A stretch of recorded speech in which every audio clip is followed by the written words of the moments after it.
So everything from like sourcing, like generating sourcing, screening, qualifying the candidates through like a one-to-one pre-interview type of process where we actually speak with the candidates before they get to our clients, all the way up to that final interview. So by the time like our clients meet with a candidate, it's roughly like the top 10 to 15% of everybody who's applied to that position on average. Wow.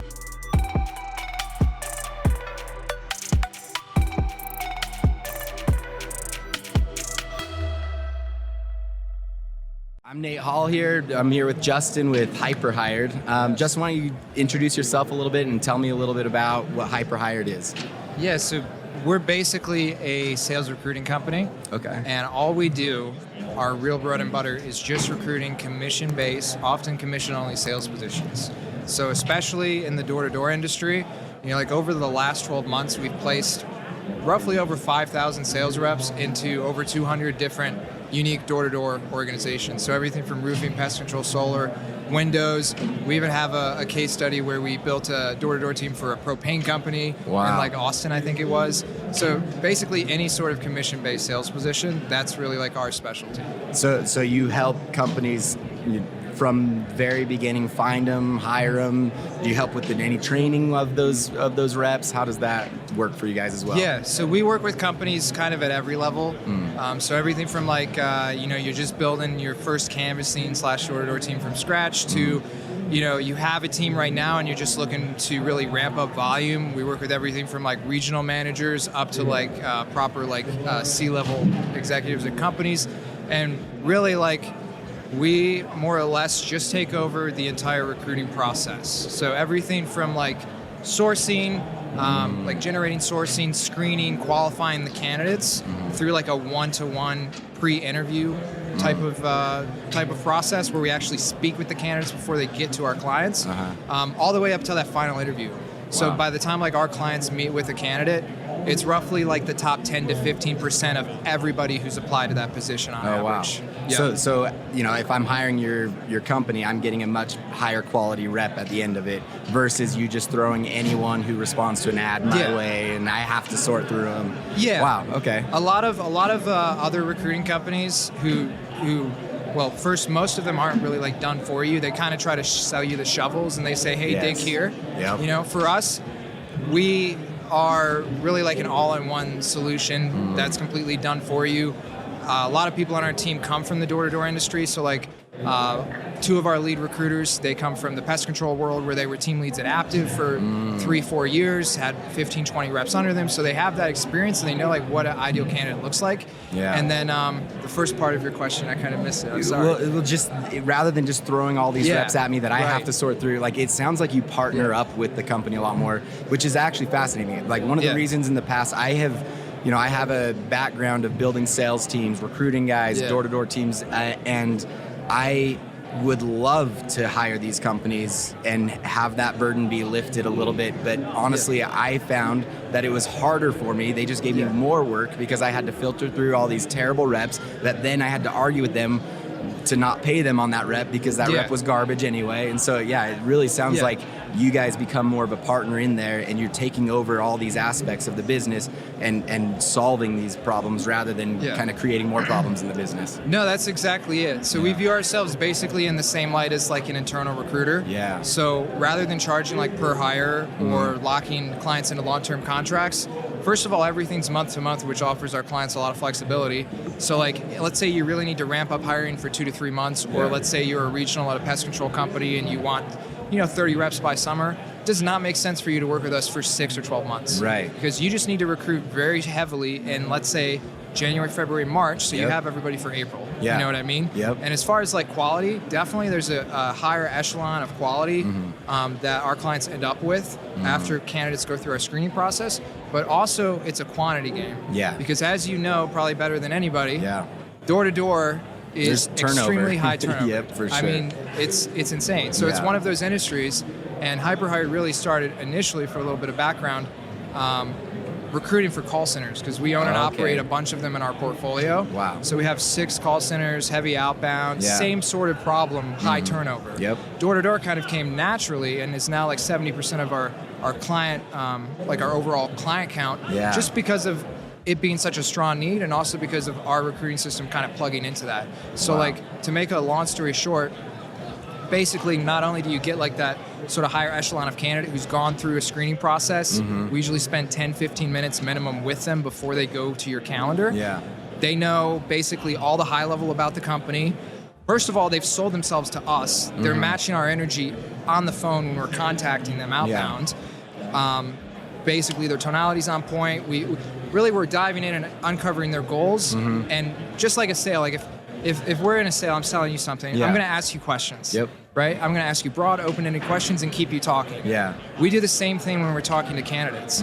So the goal is sell yourself to us, and then once we have enough information to make that professional opinion of, okay, this guy, his communication's great, his tonality's good, his energy's good, let me flip the script, and now let me tell you about XYZ Roofing Company. Let me tell you about XYZ Pest Control. Okay. Everything you said, I think you'd be a fantastic fit here. So we flip the script after we're sold on that candidate, and we sell them on the company, the position, all of that. Okay. And then by the time they get to the interview, let's say, as an example, they know it's commission only. They know it's 1099. They know they start in, say, like April, selling in, I don't know, San Diego. No matter how like strenuous the requirements, by the time they get to you, they know them. So it's not some bait and switch. You're not wasting time with bad candidates. Basically. That's really cool. So like it's almost like you are a matchmaker. You're finding them, and then you're sourcing them with the company that, because I was wondering how that works. Like, let's say I'm a solar company, Salt Lake City based. I need door-to-door reps, but there's also my competitor who's hiring you for reps here in Salt Lake City. Like, how does that work? I wouldn't imagine that you only take on one client per market. Like, how do you work through those problems? Yeah, so basically we generate a majority of our applicants through Indeed. Okay. So we're writing and managing and optimizing job posts on that platform. So like our perspective on it, first of all, when it becomes super saturated in a marketplace, like for instance, Dallas-Fort Worth last year, I mean, I say it all the time on calls, but I could pick up a rock and throw it in any direction, and I'm going to hit a roofing company. There's like 6,000 or 8,000 in that city. So it's like, in a situation like that, could we collect another, XYZ grand from this company? Sure, but it's the same candidate pool, and we're already working with XYZ more. So we try to limit it, right? Obviously, we don't want to turn away business transparently, but basically in a situation, let's say we're working with two companies in the same market, essentially it's the best offer wins. You know, we have a team of over 25 recruiters in office. All of them basically sales reps themselves. They come from door to door. They come from like the call center world. So like, if the same candidates gets contacted by let's say Madeline, who's recruiting for ABC Windows, and then gets contacted by Justin, who's recruiting for XYZ Roofing, and the guy naturally chooses XYZ Roofing because XYZ Roofing, their OTE or whatever is 1.5 times or whatever it is, then it's the free market. That's where he wants to go. And similarly, like if they apply just to one job post, it's not like we're reusing those candidates. They apply to your job post as a client. Okay, that makes sense. That makes it a lot easier than to do that transition, because they're not looking to come on board to HyperHired. They're looking to come on to Nate's solar company or whatever that might be. Exactly. Okay. Yeah, and we're basically white gloving the whole thing. So like we don't call as HyperHired, we call as the client company. So like that's a big difference. That's another big selling point, because especially I've heard it from like smaller companies starting out that are more like in the startup phase. It's like, and we actually have a video testimonial from a company called Mr. Experience, who we recruited like nationwide door-to-door reps for. Basically, what he had said was that by the time a recruit got to him, they were under the impression that they were a way bigger company than they were, because we're calling as from the talent acquisition team. They're getting hit with text message follow-ups. They're getting emails from this Mr. Experience client of ours. So like we're taking a very omni-channel follow-up approach. Like, hey, you apply to this, we're going to treat you just like a sales lead. We're going to call you until you pick up, until you tell us to fuck off, until we figure out you're a good fit, a bad fit, whatever it is. I want a yes or I want a no. Exactly. Like, we're going to keep going until that happens. And that's really cool. Well, and just the fact that like you represent the company too, like that feels like a key difference as well. Like I've worked or seen other companies out there that will do recruiting for you, but then it's always like I still now have to sell them on who I am as the company, who I am as a leader, and it sounds like this way, it even makes me feel like a bigger business. It adds credibility to that applicant for my own business, because you've represented it the whole way. You've professionally contacted them every way. So that seems like a big difference. With those services, I would imagine comes like, a higher cost or comparatively to some of these other companies that are really just giving you garbage anyway. Like, how is your pay structure? Like, what does that look like? If I wanted to hire you, like, is it going to break my bank to do it? No. So, like, I think I mentioned this towards the start, right? Yeah. We basically view ourselves as in the same light as like an internal recruiter. Uh-huh. So, like, if you look at an average internal recruiter salary, if you want someone like half decent, it's probably $1,000 to maybe like $1,500 a week realistically if you want them handling everything. For sure. And that's so, even like on the low end, honestly. Yeah. So like we're right within that price range. And the difference is that instead of hiring one internal recruiter, you basically get an entire team of recruiters. And the way I heard one of my sales reps explain it is, imagine if you posted a job for an internal recruiter on, let's say, Indeed, and a guy applied who's worked with 250 door-to-door companies and has 120 Google reviews and has 26 videos with clients saying, these guys increased my revenue by 50%. That's the difference. So you're paying the same price essentially as you would to internalize. That's one difference and sort of like benefit. The other is that instead of like putting somebody on W-2 and you have like this awkward like commitment where it's like, this person's relying on me now, if I can't just fire it, you kind of feel... especially where you're talking about how so many of this, like, different parts of this industry are seasonal, right? Like all the summer sales models versus, like, I wouldn't... If I'm running a summer operation, or maybe I just need more in this time frame, like that's very difficult for me to hire somebody, lay them off, hire another person, retrain them, make sure they learn our culture the way we want to do it. Exactly. Like working with a company like yours, and like you were even saying, instead of just working with one person, like you've got a whole team of people who are experts in this one area, right? Exactly. Whereas when I bring somebody on in my company, I have to teach them. I have to write the SOP. Sometimes I have not hired because of the burden of just even hiring and bringing them on board and doing whatever. And so, like, the fact that you can hand that off to somebody who specializes in it, like, I'm a big believer in that. So I feel like you guys fit that niche really, really well. That's cool. No, definitely.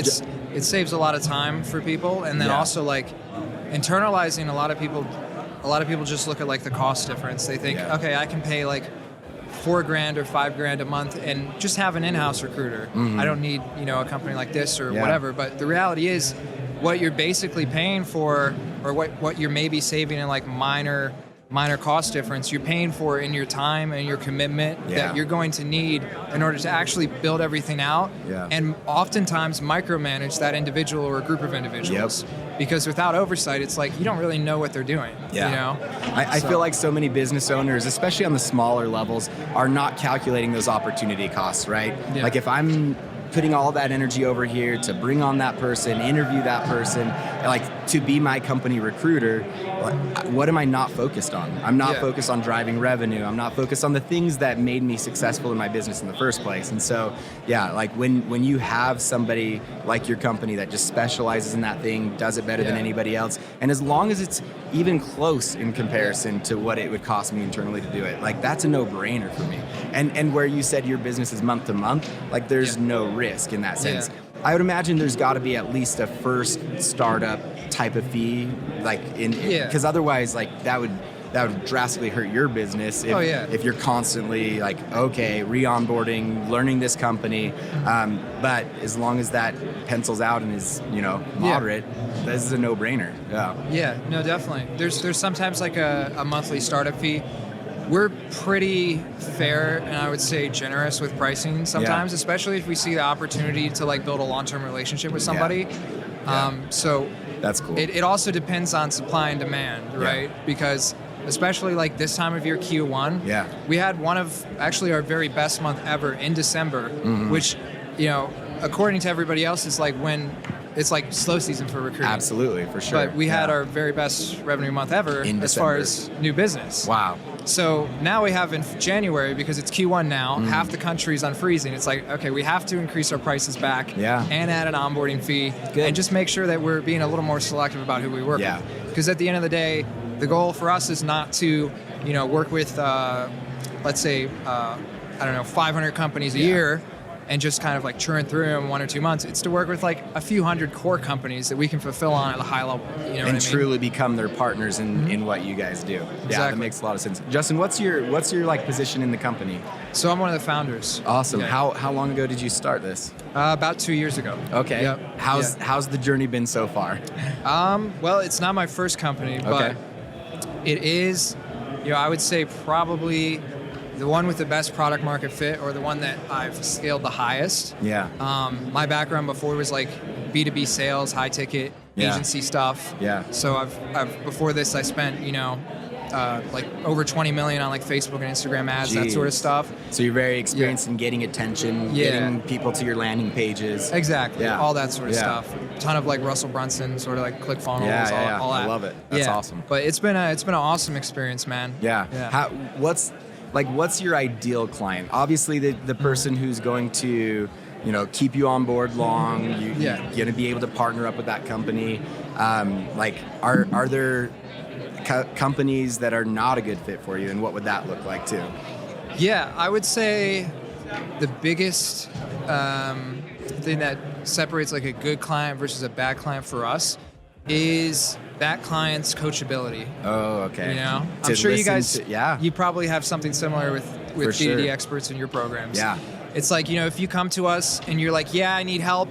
This problem's costing me $500,000 a month, but you're telling me to do this, and I'm not going to listen to you. It's like, man, why am I here? Yeah, like why? Exactly. Yeah. That's the craziest part is sometimes they will even pay you to come tell them that, and then they still will not listen to you. And you're like, bro, trust me, I have done this. Like I've seen it.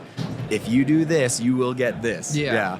And those that makes sense. Yeah. What about like size wise? Like if I'm a small dealership doing, putting in sales for an EPC, but I have, high turnover, I need your services, but maybe I only need 5 to 10 reps a month. Like, is that too small to work with?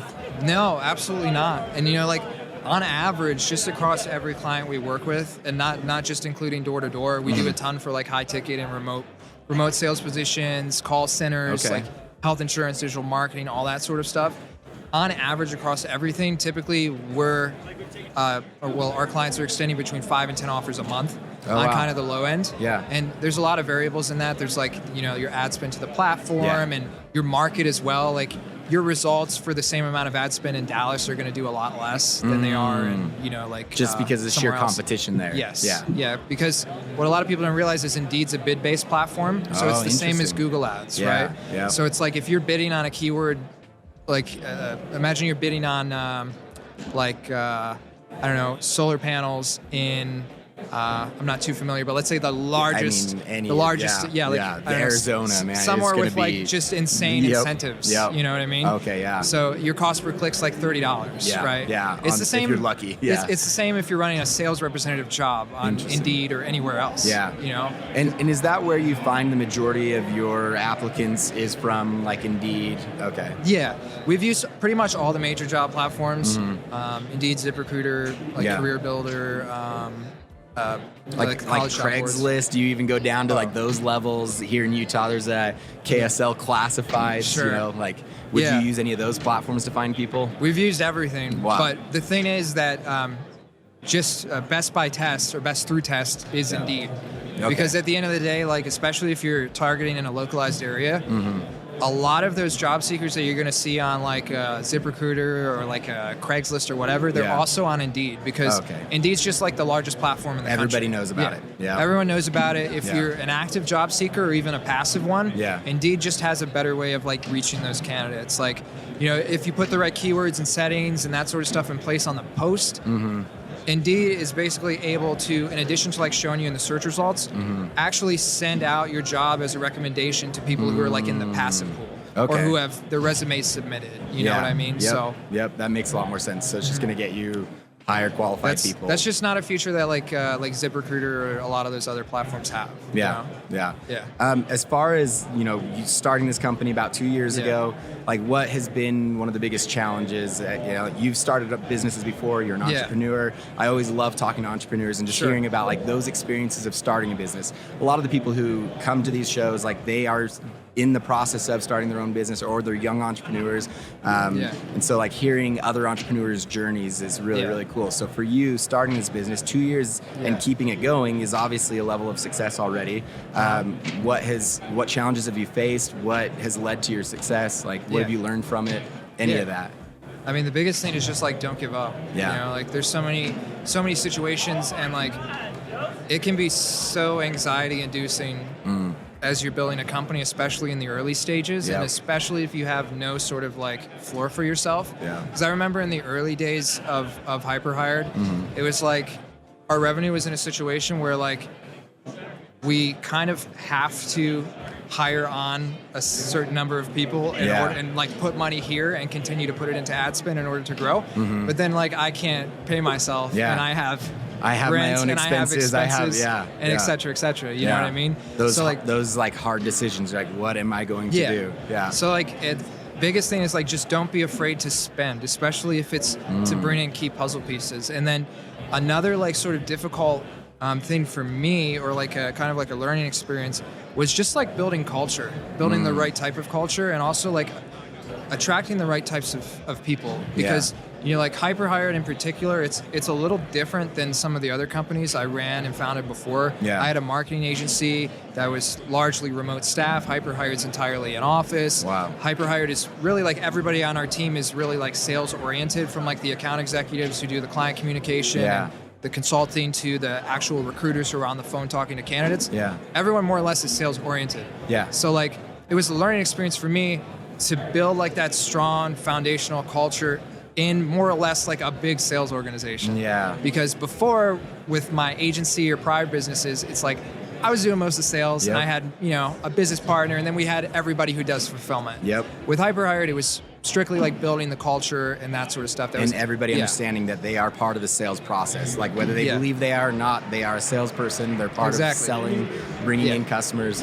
That's really cool. 100%. So did you say that all of your employees work in office? Everyone's in office. And that's obviously a very intentional decision. Why did you make that decision?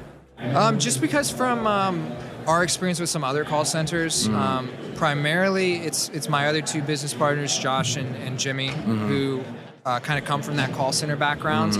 But I've been involved pretty heavily in it as well, especially over like the last 2.5 years. Basically, like the in office, having everybody in office was definitely intentional, because just from like those learnings from the call center side, and we also operate HyperHired pretty much like a call center. We have a floor manager, we have like a secondary, we have people who are outbound dialing on a dialer system. They have their assigned lists. We're shutting lists on, shutting lists off, all that sort of stuff. It's literally run basically like a sales call center. The only difference is we're selling jobs instead of, but it was definitely intentional, because just like, again, going back to our experience on the call center side, it's like you really need to be able to see one-to-one with that individual, that they're on task, that they're on target, and also it's intentional in the sense of that's how you build a good culture. Right? Because one of the mistakes I made was we tried to hire remote, but it's very difficult to control or like involve people in culture if it's strictly remote, especially if you have a big percentage of your team who is in office. It's just much easier to control that culture and build it, and like that strong work ethic if everyone's in office, because you can have the sales board up, you can have environment kind of plays right into that culture. Like if they're in their own environment in a separate location, like how are they getting that same result? Exactly. That makes sense. That's something I hear a lot of business owners talk about all the time, of like, well, this company's cool if I work remote. Why do you not care? Like people have different opinions on that sort of thing. So it's interesting that very deliberately, this is why you've chosen to go that path. And I'm sure you've seen those results in your culture because of it. So, I think for some sort of specializations or roles, remote works really well. I just think in very like culture-driven roles, it's not the best option. I tend to agree with that as well. Do you happen to know, this would be like an interesting statistic, how many applicants you have placed successfully in positions anywhere, any company, any industry? Or even an estimate. Across the board in 2024, it was over 5,000. So in 1 year, over 5,000 employees came through your company to find their jobs. Exactly. That's kind of cool because you really get to service both ends of it. Like you are helping this jobless person find their job, and they love you for the service you do. You are helping the company land the applicant. They love you for what you do. That's kind of a win-win where you get to be in the middle of all that. That's really, that'd be pretty gratifying and fulfilling. Definitely. When you chose to start this company, like why? Like what was the need that you saw? Why? What was your like value proposition that you're like, this is why I'm going to do this. This is why we're doing it this way. Like, what did you identify? So basically, when I met my other business partners, HyperHired was more or less just like a group of internal recruiters, and it was used as like it's basically used as like a vertical integration company to basically like, hey, let's house all our recruiters under, this company and run in parallel and service a handful of outside clients. My background being in like B2B offers and high ticket sales and that sort of thing, I just saw like an opportunity with that to kind of go to a broader market and try to find product market fit with it, which we did find. So, I mean, that was like placing 5,000 applicants. It sounds like you found some good fit for sure. Exactly. And it's just like such a need, especially because... And we've seen more companies sort of begin to pivot to sort of like the flat retainer model, but especially for like sales recruiting and high turnover positions. But when we first started, there was like nobody else doing it. Your only options really were like headhunters who were going to charge you, 20% of OTE if they stuck for 30 days or 60 days or whatever. Or like internal recruiters. And maybe there was one option, a company that would like just use Filipinos and schedule everybody for a group interview, and then, as soon as commission only is mentioned, 90 out of 100 drop out. And then everybody else, you have to follow up with one-on-one and do the interview anyway. It sounds like there's just a need for kind of a newer, better model, and like literally even just listening to what you do, my business owner hat, I'm like, man, that sounds like a no-brainer to me. Like you have a good sales pitch. I'm convinced, and I wish I had known about your service earlier. And obviously, 2 years in business, I'm sure that's going to continue to grow and gain traction. Is this your first door-to-door con as a company, as a vendor here? No, we were here last year as well. And how has that been for you? Like, how's the results been? Like, is this a good place for you to come and find customers? How's that? Yeah, I would say door-to-door con's been fantastic especially as far as like lead acquisition. Not everyone's going to close on a sit down. Some people need to think about it, unfortunately. It is what it is. It's sales. For sure. But we spend a ton of money on Facebook and Instagram ads and Google ads and SEO and everything in between. And what I would say, especially after this, our experience so far this year, there's definitely a different profile of lead that we capture at D2D Con than we do through our other just direct your response. ads and your interesting. What is that difference? Like, what are you seeing different here versus somebody who clicks on one of your ads? I feel like the average revenue from a D2D Con lead that I would deem like sellable is higher. Interesting. Usually when we're running Facebook ads, Facebook and Instagram are really good for like the SMB type of company. Like around like, I don't know, 1 to 8 million a year. With D2D Con, it seems like you guys have a very wide swath and range. And people come here for all sorts of problems. They might come here to figure out training, and then they see HyperHired and they're like, okay. I have definitely come walk the floor here, seen a company that is solving a problem that, one, I didn't even know I had the problem, and then two, I didn't know a company existed to solve it for me. And so as a business owner, coming here with an open mind, talking to all the vendors is one of the most valuable things you can do. I feel like so many companies come, or business owners come, and they know who they want to talk to. They're kind of just like walking through, but actually talking to the vendors and having an open mind, even if it like doesn't solve anything, it's good to just see what's out there and what's available. So that's cool that you've been able to have some success here. People have come talk. You've gotten a lot of leads. It's definitely it's great for the networking aspect of it as well, because we have clients. I think we've ran into probably like half a dozen clients who are just like coming in and like, yo, HyperHired, what's up, guys? You know what I mean? And then also leads that were already in our system. You know what I mean? It's like, hey, I had a discovery call with you guys, like 6 months ago. And now they're re-engaged. It wasn't a good time then, but now I'm ready. Like, let's get this rocking and rolling. Exactly. Oh, that's cool. And then just the networking aspect, meeting new people. There's there's so much money in one room. Yeah. You know, and it just makes sense to be here. Yeah, well, and because your company specifically services all of these industries too. Like, it's not just like we only hire roofing reps. You know, obviously this wouldn't be the show for you. Like, even though there's tons of roofing companies represented here, but like you'd be at RoofCon and any of those other things.